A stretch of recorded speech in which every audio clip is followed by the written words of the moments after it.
जय गुरु जी संगत जी गुरु जी की डिवाइन कॉल सत्संग प्लेटफॉर्म में आप सभी गुरु परिवार का हार्दिक स्वागत है। शुक्राना गुरु जी महाराज का कि उन्होंने मुझे ये सेवा दी कि मैं आप सभी गुरु परिवार के समीप आके गुरु जी के कल्याण महिमा अनुभव का वर्णन कर पा रही हूँ।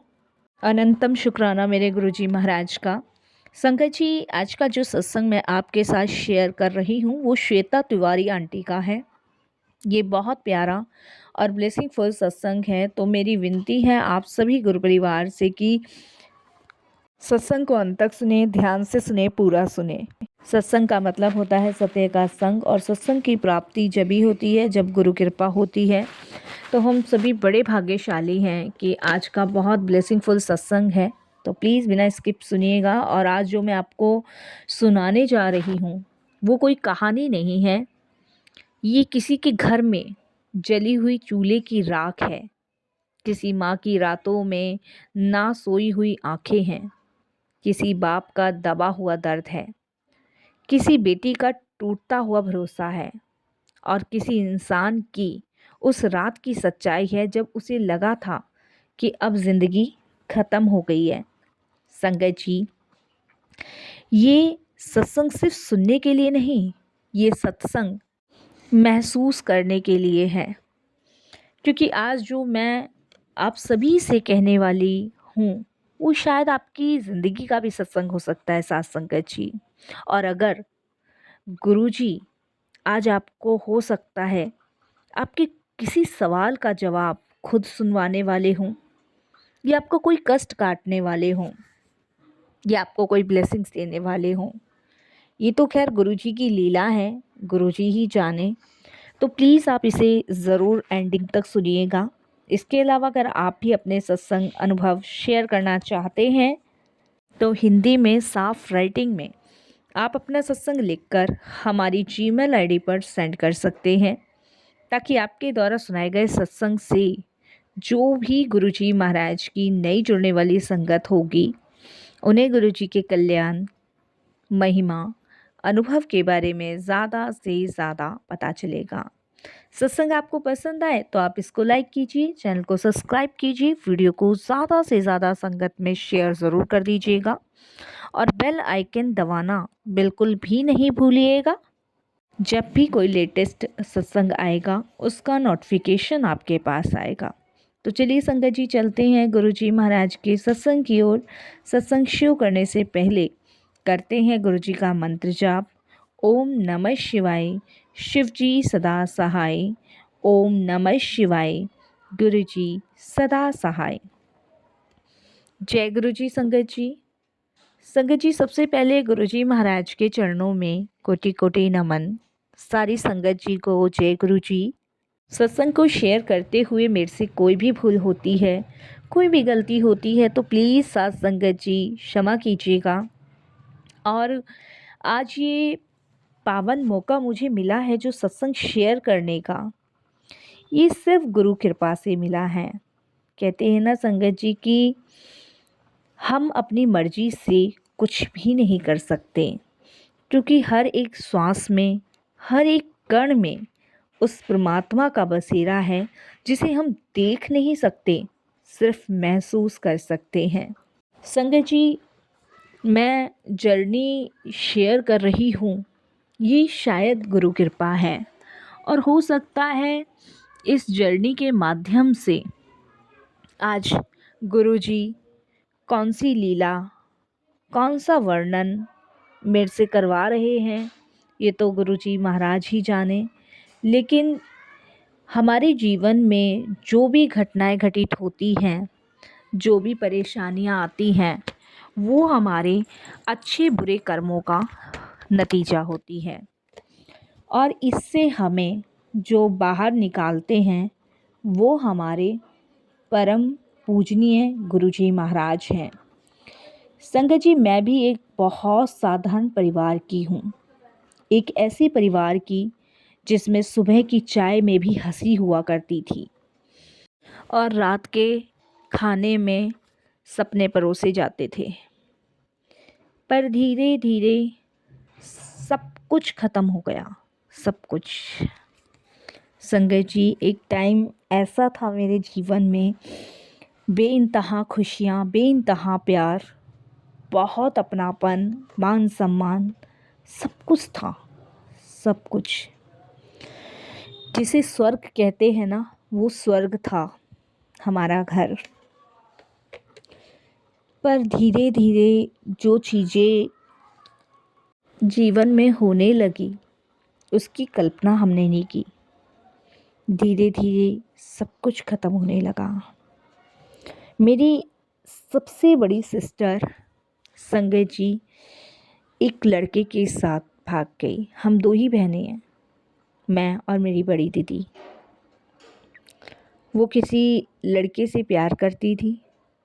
उसने कभी घर में ये ज़ाहिर नहीं होने दिया साथ संगत जी कि वो किसी को पसंद करती है।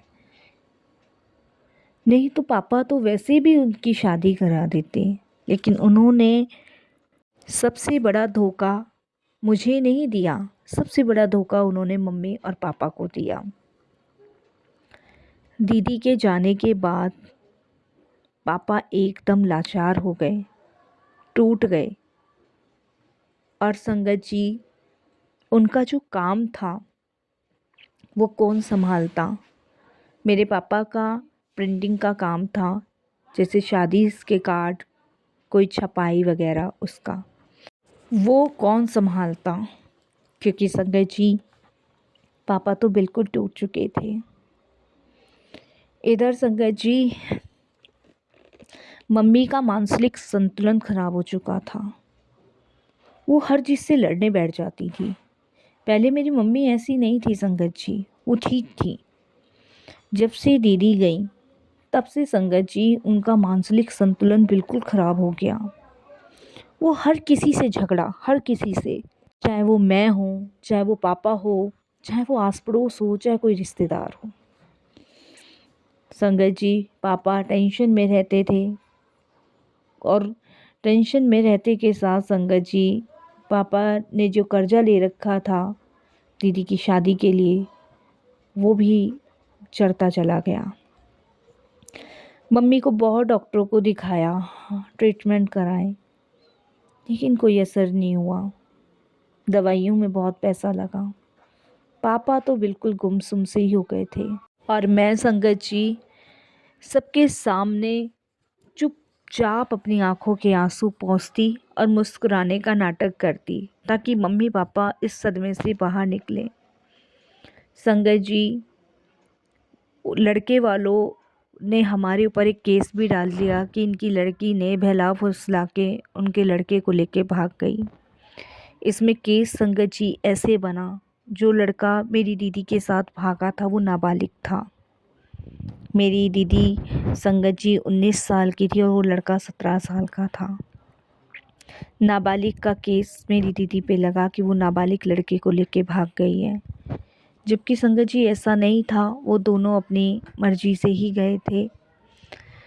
लोग बाहर से कहते सब ठीक है, पर अंदर अंदर एक एक ईंट हमारे घर की टूट चुकी थी।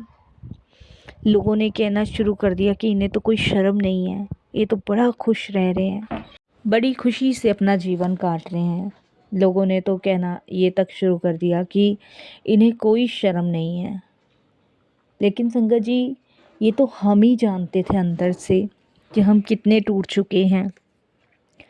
मम्मी मानसिक संतुलन की वजह से सबसे लड़ने बैठ जाती थी और लोग उनको इतना इतना सुना के चले जाते थे कि नक कटे हो, लड़की भाग गई है, जब भी शर्म नहीं है, बहुत बहुत सुना के जाते थे।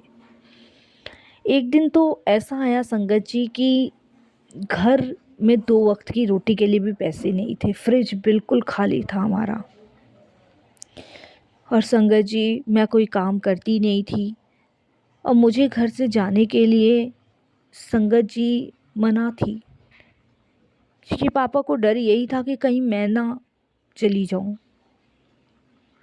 संगत जी, उनकी ये हालत देख के मैं बहुत परेशान थी। उसी रात संगत जी मैंने सोचा कि इतनी बुरी किस्मत हमारी जैसी किसी और की भी हो सकती है। मेरी उम्र कितनी थी संगत जी उस टाइम पे? मैं सिर्फ़ और सिर्फ संगत जी 15-16 साल की थी। समझ सारी चीज़ों की थी। बचपना तो मानो कहीं खो सा ही गया था, क्योंकि ये सब चीज़ जो देख ली थी घर में। दीदी का कुछ भी नहीं पता चला संगत जी, कुछ भी। पुलिस लगी हुई थी संगत जी। आखिरी में पुलिस घर पे आई और पापा को लेके चली गई। पापा तो वैसे ही टूटे और बिखरे थे, सिमटे हुए थे, और ऊपर से जब पुलिस उनको लेके चली गई तो वो बिल्कुल टूट गए। संगत जी, हमें थाने से फ़ोन आया तीसरे दिन। मैं बहुत कोशिश कर रही थी अपने पापा को छुटवाने की, कोई मदद नहीं कर रहा था। हमें संभालने वाला ना कोई भी नहीं था उस दिन, कोई भी नहीं। रिश्तेदार, आस पड़ोस सब मुंह फेर चुके थे। संगत जी, मैं बहुत मदद के लिए इधर उधर भाग रही थी, लेकिन संगत जी जब फ़ोन आया थाने से कि किशोरी सिंह का देहांत हो गया है, आप बॉडी ले जा सकते हो, तो मैं टूट गई। मम्मी तो इस कदर, वैसी मानसिक संतुलन उनका ख़राब था, लेकिन ऐसे में समझ नहीं आ रहा था क्या करूं क्या नहीं। आप विश्वास नहीं करोगे संगत जी, जैसे तैसे पापा का देहांत होने के बाद उन्हें अग्नि दी गई, वो मैं ही जानती हूँ।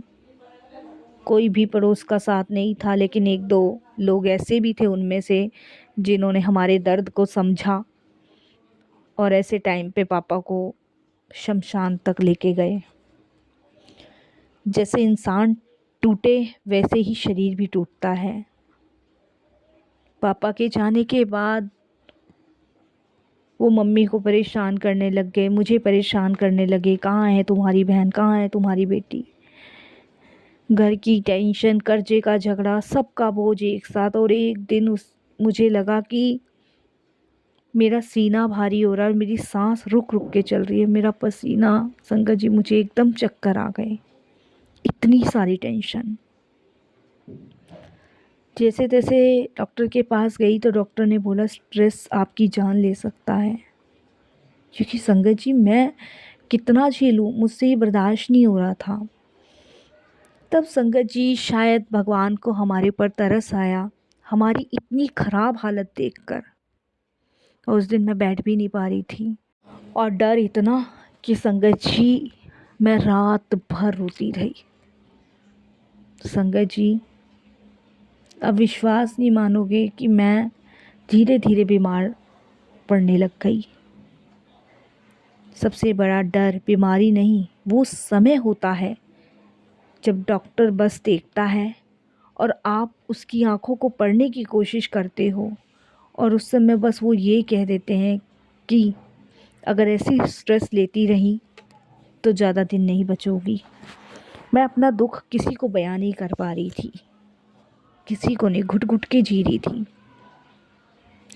संगत जी, जब शायद भगवान को तरस आया, तब मुझे एक नीलम आंटी मिली जो गुरुजी की संगत हैं।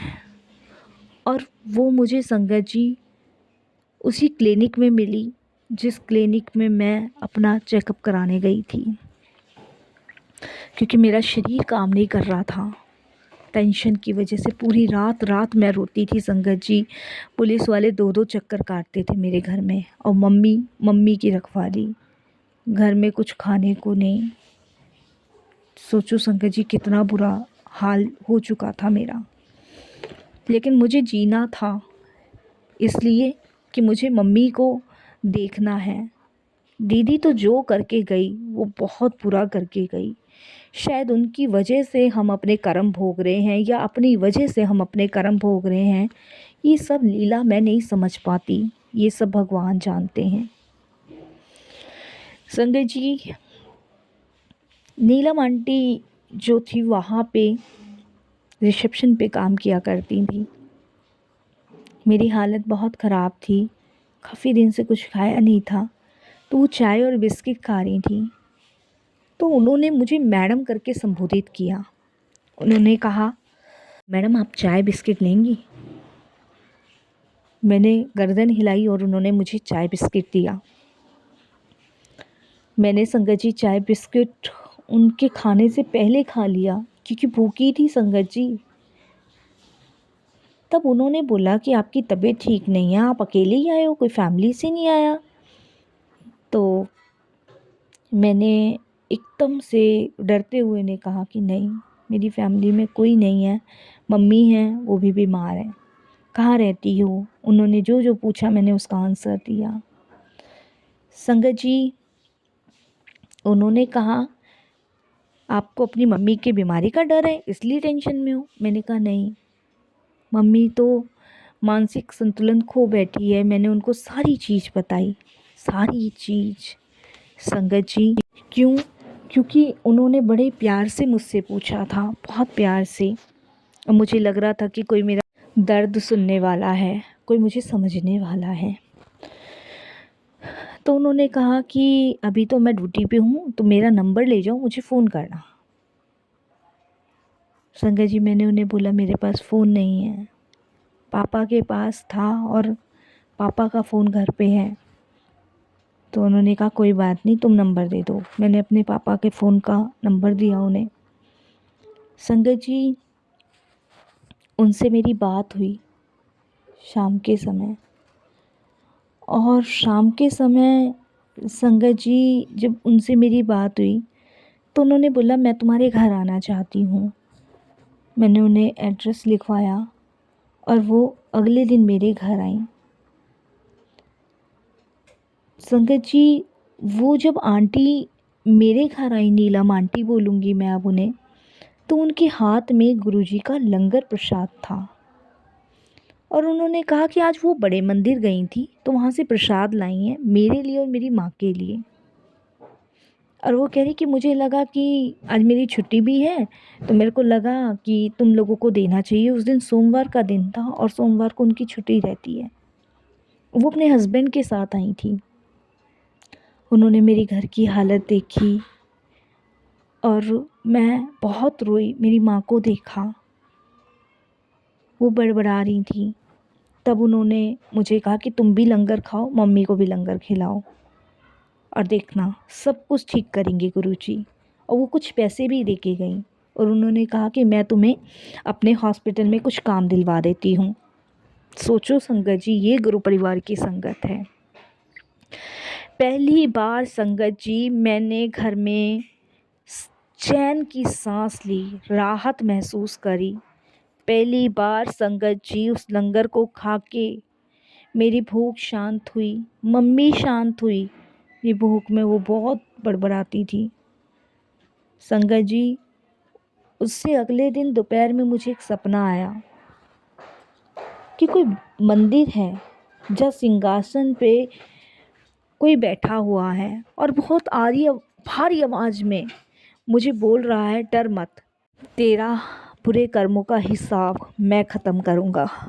मैं उठी तो पाया संगत जी कि मेरे सीने का भारीपन गायब हो गया, सांस सामान्य हो गई और मन शांत हो गया। शायद वो लंगर में बहुत शक्ति थी।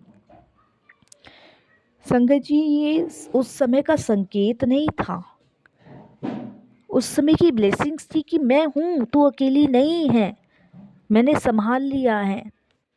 संगत जी वो आंटी को एक माध्यम गुरुजी ने बनाया।